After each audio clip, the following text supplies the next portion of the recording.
Hi, I'm Kitty Feldy. We continue our look at books that have been challenged or banned. This week we take a road trip in 1963 with the Watson family.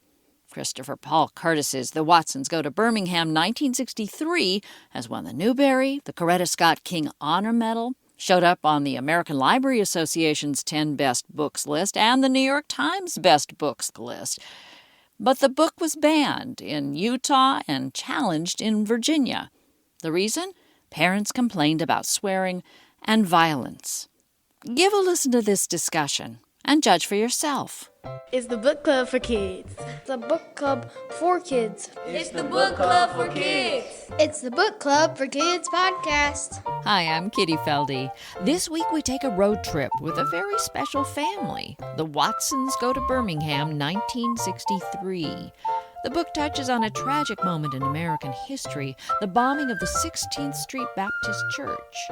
Our readers from Two Rivers Public Charter School in Washington, D.C. describe the novel this way. Kind of like funny, and it's also kind of serious, so it's not just a history book. It's also like a family that's trying to make a way in life. And what a family! In the book, the Watson kids meet their legendary grandmother. I thought Grandma Sands would be bigger than Dad. I thought she'd be foaming at the mouth like she had rabies. What came out was a teeny-weeny, old woman that looked just like Mama would if someone had shrank her down about 5 sizes and sucked all the juice out of her. That's our celebrity reader, actor Quinn Marchman. Writer Christopher Paul Curtis says winning the Newbery, the Golden Kite, and the Coretta Scott King Award allowed him to become a full-time writer. There's something about the practice of putting the pen to the paper that just makes you think on a different level, I think. And if I lost that ability, I feel like I'd be lost. I don't know what I'd be able to do. This is the Book Club for Kids, the podcast where kids talk about books. We'll tell you how you can be on the show a little later on, but first, let's meet our readers. My name is Messina. Hello, my name is Sophia. Hello, my name is Alice, and we're all students at Two Rivers PCS in Washington, D.C. All right. So what's the book about? The book is about a family in Flint, Michigan, and the main character is 10-year-old Kenny Watson. And basically the whole book is about the family and different arguments and feuds going on, and eventually they drive to Birmingham, Alabama. Byron is also in the book. He's Kenny's older brother, and he misbehaves a lot, so they decide to send him to Birmingham. Another person in the book is Winona Watson. She's the mother, and she and the father, Daniel Watson, they decide to send Brian to Birmingham, Alabama with Byron's grandma Sands. We should say that this takes place at a particularly important time in history in Birmingham, Alabama. What else is going on? So at the time, it takes place in 1963, and there's a lot of racism going on at that time. And while they're there, what it's now called the 16th Street Baptist Church bombing, and they were a couple of blocks away when it happened. So that was a really tragic event that happened in the book. I want to come back to that in just a minute, but a lot of this book is about the road trip. They sort of have an unusual automobile, don't they? Yeah, the Ultra Glide. They all take turns playing different songs in the book. What is an autoglide? It's like a record player, and it plays music with them, and they all take turns using it on the ride there. It's like a big CD, and the turntable, it's like what DJs play. A turntable for the car. Yeah. Eventually, all road trips come to an end, and the Watson kids get the opportunity to spend some time with their grandmother. Our celebrity reader is actor Quinn Marchman. Me and Joey had never seen Grandma Sands in our lives. Brian said he could remember that she was the meanest, ugliest person in the world, but he was probably lying. He was only 4 the last time Mama and Dad were here. Byron said that he had nightmares for a couple weeks after they left Alabama 10 years ago. All the weird Watsons had real good imaginations, but none of us was ready for what came out of the door of that house. I was expecting a troll. I thought Grandma Sands would be bigger than Dad. I thought she'd be foaming at the mouth like she had rabies. I remember a couple of years ago how Mama had cried and cried when someone called from Alabama and told us that Grandma Sands had had a little stroke, so I knew she had walked with a cane now. I'd imagined that the cane would be as big as a tree trunk, with crows and owls and lizards living in it. What came out was a teeny-weeny, old woman that looked just like Mama would if someone had shrank her down about 5 sizes and sucked all the juice out of her. Grandma Sands waved a little skinny stick in the air and said, "What are y'all doing here today? You ain't supposed to be here till Monday." Man, if you think Mama can talk Southern style, you should hear Grandma Sands. Mama was blubbering and smiling and covering her mouth with both hands and ran right up on the porch and nearly broke that little woman in half. "How you doing, Mama?" she cried on the woman's shoulders, then held Grandma Sands out to look at her. "You look so good." Boy, Mama can lie when she wants to. "Y'all come on over here and give your granny a hug," my Southern-style mother said. Me and Joey and Byron shuffled over in a little crowd, and when we got through pushing each other forward, I was at the front and had to go on the porch to hug Grandma Sands first. I tried to be real careful with her. She was just a little taller than me and skinnier than anything I had ever seen alive. I could see her brown scalp right through her curly silver hair. Grandma Sands squeezed me hard and cried all over me. She wiped a bunch of tears away with a twisted-up hand and blinked a couple of times before she looked at me. She was so short she didn't even have to look down. She tried to say something, but she couldn't talk. She just stuck her bottom lip out some and nodded her head up and down a couple of times, then pulled me back to her and squeezed me like crazy. Mama slapped me on the back of the head and said, "Kenneth Bernard Watson, you'd best quit acting so silly and give your grandmother a good hug." I squeezed her a little. I smelled like baby powder came out of her when I did. I really think I could feel her lungs when I touched her back. What did you guys know about the Civil Rights era before you read the book that you recognized or that was different or that surprised you? It wasn't in the book, but I know this from background knowledge and a lot of research, that in 1963 there were a lot of civil rights movement leaders like Rosa Parks and Martin Luther King who were present there during the time. To add on to what Messina said, those people, they all tried to fight for African American rights. They all thought that everybody should be treated equally. I knew that a lot of it took place in the South, especially Alabama, and the Montgomery bus boycott. So you guys get a little bit of civil rights history then in school. Mm-hmm. How different are things today? There's no slavery or segregation in public places. Well, there is still a little bit of segregation, but it's not as bad as it used to be in the South. Tell me where. Where do you see it today, the segregation? I see it everywhere, really. I see it in school. I see it on the street when I'm walking down the street. And to me, it's just really sad because I thought that our leaders, they fixed all that back then. Are you talking about segregation or racism? Racism, really.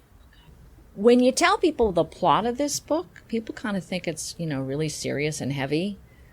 But it's kind of funny, isn't it? Yes. Talk about that choice that the writer made to tell a story that wasn't like a straightforward history story. It's kind of funny, and it's also kind of serious, so it's not just a history book. It's also a family that's trying to make a way in life, and they still have family problems too. Did that work for you? Yes, it did. It made it more entertaining to read. The two brothers, Kenny and Byron, they had a lot of arguments, especially in the beginning of the book. Did that seem familiar to you? Mm-hmm. Siblings often fight a lot, and I'm also the middle child. What's it like being a middle child? You just get to be the older and younger. So you get the best and the worst of both worlds. Mm-hmm. So the style of using that humor, how'd that work for you? It was really relatable because I'm 10, Kenny's 10. It's from the mind of a 10-year-old who is still becoming an adult, and he is experiencing a lot of things, both humorous and traumatic. So I think it was really interesting to see like what another 10-year-old would be thinking and during all these serious and funny situations. But I agree with Alice, you could really learn a lot from the book while having a good laugh. I wanted to say a funny moment that happened in the book that really made me laugh. It was when Brian, he put chemical in his hair so he can go straight. And so when his dad came home, he like shaved all his hair off as a punishment. I thought that it was really funny how they interacted together and how they were always at first fighting and trying to get better than another. And one really funny moment was when Byron kissed the mirror outside, the car mirror, and his lips got stuck. Yeah. Well, something that really surprised me was a lot of cursing in the book, especially from Byron to Kenny. He was cursing at Kenny, and that really surprised me. Like, I never expected that. And there were just too many surprises to count in the book. Back on cursing, were you surprised because there generally isn't cursing in middle grade books? Yeah, and I thought that, it's a kid book. It's going to be fun, and it's going to be historical, and you'll learn a lot. I didn't expect for it to be the amount of cursing that was in the book. Did you approve or disapprove of that choice by the author? I approve because it's in the South, and it's at that moment in time where kids just do dumb things.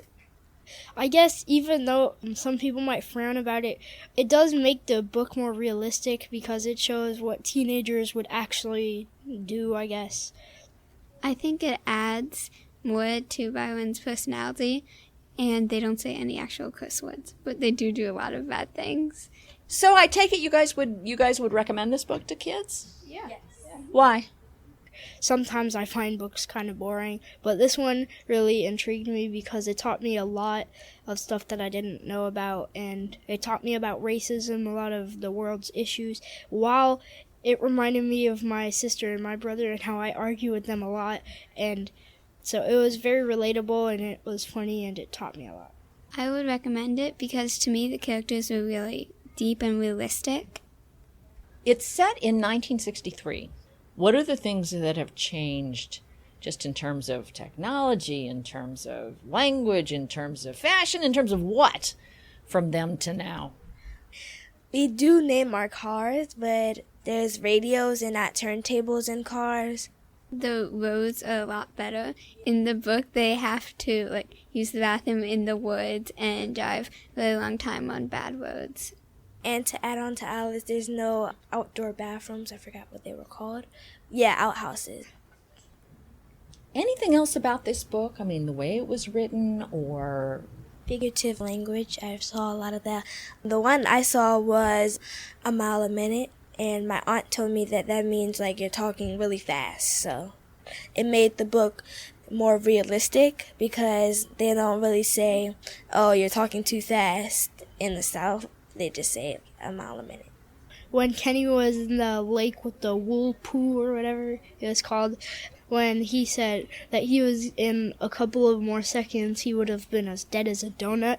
Yeah. So that one was right. The central big event of this is the bombing of the church, which is an iconic historic thing in America. It's a terrible tragedy where people died, little girls died. How did the writer handle that, do you think? Because you're writing about this terrible event, trying to explain it to a generation that wasn't born then without giving them nightmares.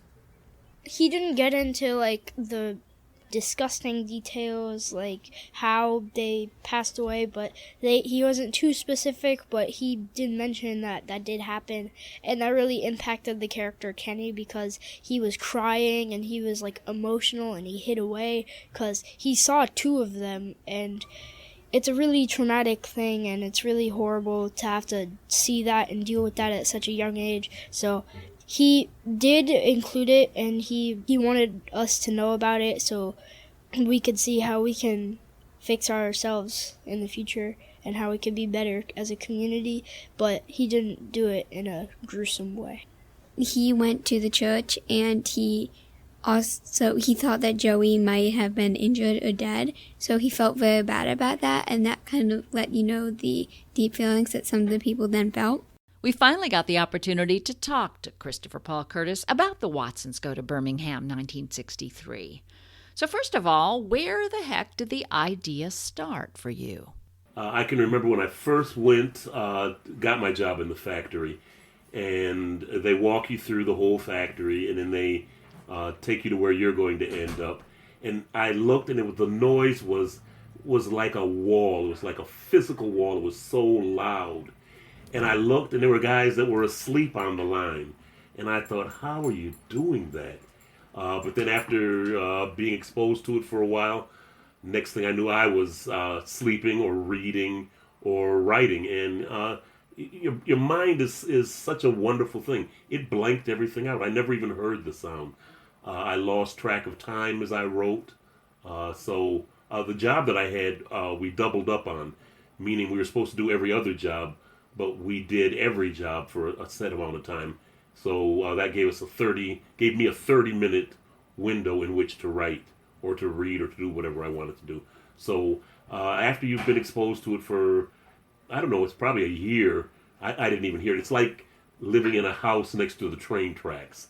And everybody hears when the train goes by, everybody's going like this, and you're going, what? It's just a matter of getting used to it, I think.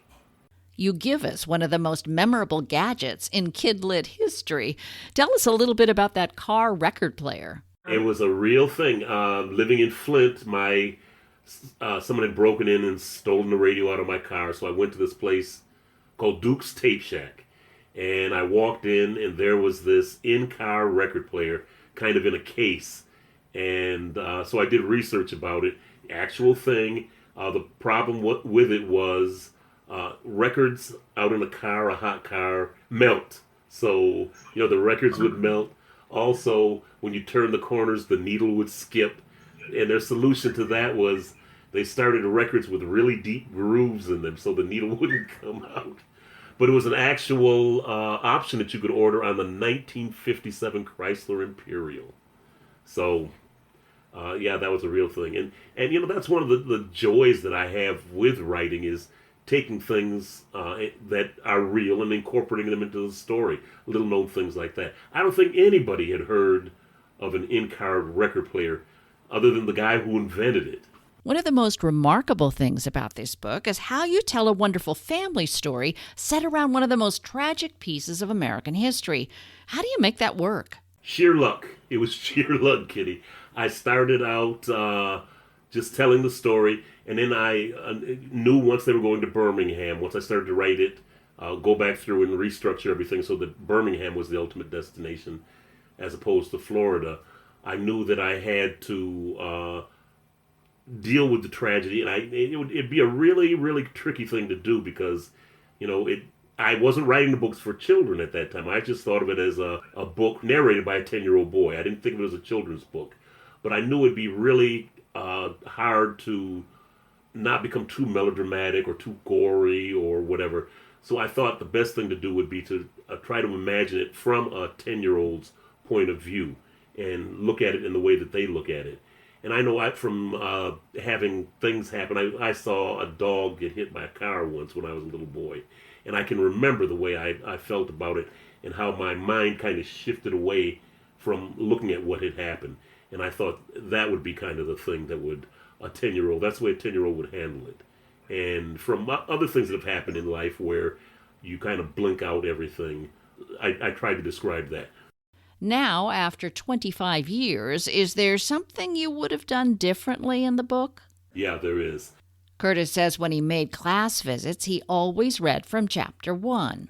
And I'd gone to this one school, and there was a little girl, I started to read, and a little girl who raised her hand, and, I'd ignore the kid when they do that, because it's not good. I say, I'll answer your question later. And then she said, could you please read from chapter 5? And I thought, oh, okay.